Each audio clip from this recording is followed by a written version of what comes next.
نبی کریم صلی اللہ علیہ وسلم کے زمانے میں ایک جوان آدمی تھا جس کو علقمہ کہا جاتا تھا۔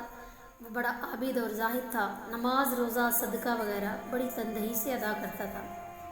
وہ بیمار ہو گیا اور مرض شدت پکڑ گئی تو اس کی بیوی نے جناب رسول اللہ صلی اللہ علیہ وسلم کی خدمت اقدس میں ایک آدمی بھیجا کہ میرا خاوند علقمہ رضی اللہ تعالیٰ عنہ نزع کی حالت میں ہے، مجھ کو خیال آیا کہ اس کی حالت کی آپ صلی اللہ علیہ وسلم کو اطلاع کر دو۔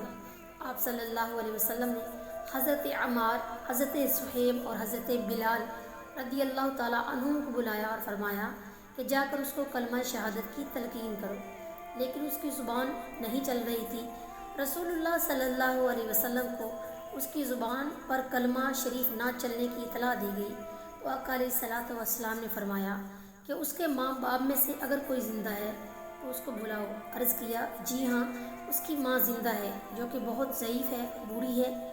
آپ صلی اللہ علیہ وسلم نے اس کی طرف ایک آدمی بھیجا کہ اس کی ماں کو کہنا کہ اگر تجھے میرے پاس آنے کی طاقت ہو تو آ جاؤ، ورنہ وہاں ٹھہرو، میں خود تیرے پاس آؤں گا۔ چنانچہ جب یہ پیغام لے کر ایک آدمی اس کے پاس گیا، آپ صلی اللہ علیہ وسلم کا پیغام سن کر اس نے کہا کہ میری جان قربان ہو، میں خود آقا علیہ الصلوۃ والسلام کی خدمت میں حاضر ہوں گی۔ چنانچہ لکڑی کے سہارے دھیرے دھیرے چلتے ہوئے وہ آپ صلی اللہ علیہ وسلم کی خدمت میں حاضر ہو گئی اور جا کر آقا علیہ الصلوۃ والسلام کو سلام کیا۔ آپ صلی اللہ علیہ وسلم نے سلام کا جواب دیا اور فرمایا اے علقمہ کی ماں، سچ سچ بتا، اگر جھوٹ بولنے گی تو اللہ کی طرف سے میرے پاس وحی آ جائے گی، کیا حال تھا تیرے بیٹے کا؟ عرض کرنے لگی یا رسول اللہ صلی اللہ علیہ وسلم، میرا بیٹا ویسے تو بڑا نمازی تھا، روزہ رکھنے والا تھا اور بڑی خیرات کرنے والا تھا۔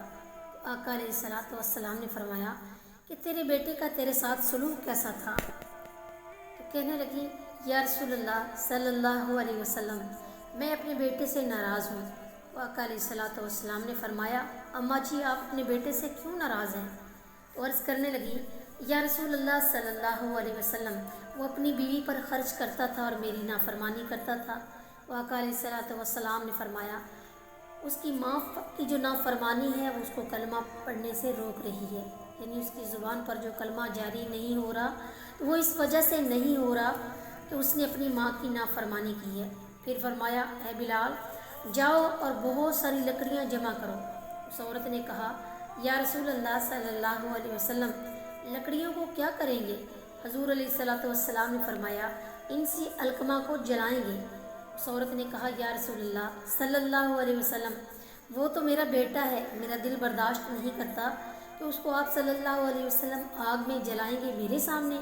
آقا علیہ الصلوۃ والسلام نے فرمایا اے علقمہ کی ماں، اللہ کا عذاب تو دائمی ہے، اگر تو راضی ہے کہ اللہ تعالیٰ اس کی مغفرت فرما دے تو تو اس پر خوش ہو جا اور اس کو معاف کر دے۔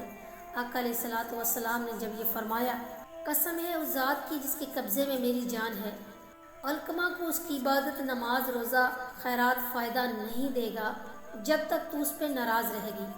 اس پر اس عورت نے عرض کیا یا رسول اللہ صلی اللہ علیہ وسلم، میں گواہ بناتی ہوں اللہ کو اور اس کے فرشتوں کو اور جو مسلمان یہاں پر حاضر ہیں، بے شک میں اپنے بیٹے علقمہ سے راضی ہوں اور میں نے اپنے بیٹے کو معاف کر دیا۔ تو آقا علیہ الصلوۃ والسلام نے فرمایا اے بلال، جا دیکھ کیا اس کی زبان پر کلمہ جاری ہوا ہے یا نہیں، شاید علقمہ کی ماں زبانی کہہ رہی ہے اور دل سے اس نے اپنے بیٹے کو معاف نہ کیا ہو۔ تو حضرت بلال رضی اللہ تعالیٰ عنہ علقمہ رضی اللہ تعالیٰ عنہ کے گھر گئے اور کلمہ طیبہ کی آواز سنی اور آ کے آپ صلی اللہ علیہ وسلم کو اطلاع دی۔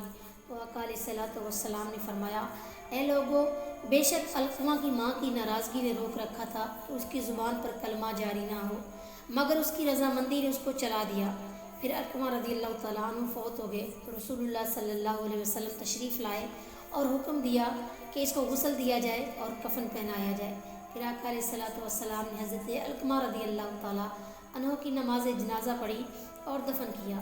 پھر آپ علیہ الصلوۃ والسلام نے اس کی قبر پر کھڑے ہو کر فرمایا اے مسلمانوں کی جماعت، جو ترجیح دے گا اپنی بیوی کو اپنی ماں پر تو اس کے اوپر لعنت ہے، اللہ تعالیٰ کی اور فرشتوں کی اور تمام لوگوں کی۔